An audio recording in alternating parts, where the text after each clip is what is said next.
నమస్తే అన్న, అందరికీ నమస్కారం. ప్రస్తుతం ఫిబ్రవరి 28వ తేదీ నుంచి యుద్ధం ప్రారంభమైంది. అప్పటి నుంచి ఇరాన్ దేశం మనం చూసుకుంటే కువైట్ మరియు గల్ఫ్ దేశాలలోని అమెరికా ఎయిర్ బేస్లను లక్ష్యం చేసుకొని మాత్రమే దాడులు చేసేదన్నమాట. ప్రస్తుతం గత వారం రోజులుగా మనం చూసుకుంటే కానీ కువైట్లోని మౌలిక సదుపాయాలను లక్ష్యం చేసుకుని దాడులు చేస్తూ ఉంది.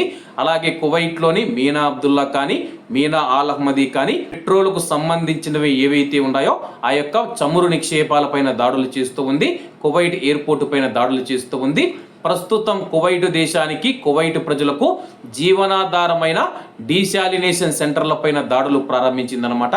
ప్రస్తుతం కువైట్ దేశం మనం చూసుకుంటే 90% నీటిని సముద్రంలో ఉన్న ఉప్పు నీటిని మంచినీటిగా మారుస్తూ కువైట్లోని ప్రజల అవసరాలను తీరుస్తూ ఉంది.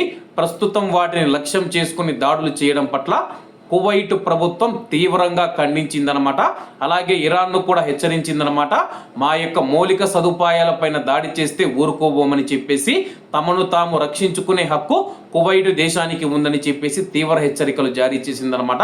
ఈ యొక్క డీశాలినేషన్ సెంటర్ల మీద దాడి చేయడం వల్ల కువైట్లో ఉన్న 50 లక్షల మంది ప్రజలు జనాభా ఎవరైతే ఉన్నారో వాళ్ళు తాగునీటికి కూడా ఇబ్బంది పడే అవకాశం ఉందని చెప్పేసి వెంటనే ఇటువంటి దాడులను ఇరాన్ ఆపివేయాలని చెప్పేసి ఖతార్ కావచ్చు, బెహ్రెన్ కావచ్చు, యుఏఈ కావచ్చు, సౌదీ కావచ్చు ఇరాన్ అయితే హెచ్చరించడం జరిగింది. మరి ఇరాన్ ఎటువంటి నిర్ణయం తీసుకుంటుందో వేచి చూడాల్సి ఉంది. ఏది ఏమైనా సరే కానీ సైరన్లు మోగినప్పుడు కువైట్లో ఉన్న భారతీయులు సురక్షితమైన ప్రాంతాలకు వెళ్ళండి. ఏప్రిల్ 6వ తేదీ వరకు ప్రస్తుతమైతే ఇరాన్ దేశానికి అమెరికా గడువు ఇచ్చిందనమాట. ఏప్రిల్ 6వ తేదీ రాత్రి 8 గంటల లోపు ఇరాన్ తన యొక్క నిర్ణయం తెలపకపోతే కానీ ఇరాన్లోని చమురు కేంద్రాలు, గ్యాస్ క్షేత్రాలు, అలాగే డీశాలినేషన్ సెంటర్లు, పవర్ ప్లాంట్ల పైన భారీ స్థాయిలో దాడి చేస్తామని చెప్పి అమెరికా ఇప్పటికే ప్రకటించిన విషయం అందరికీ తెలిసిందే.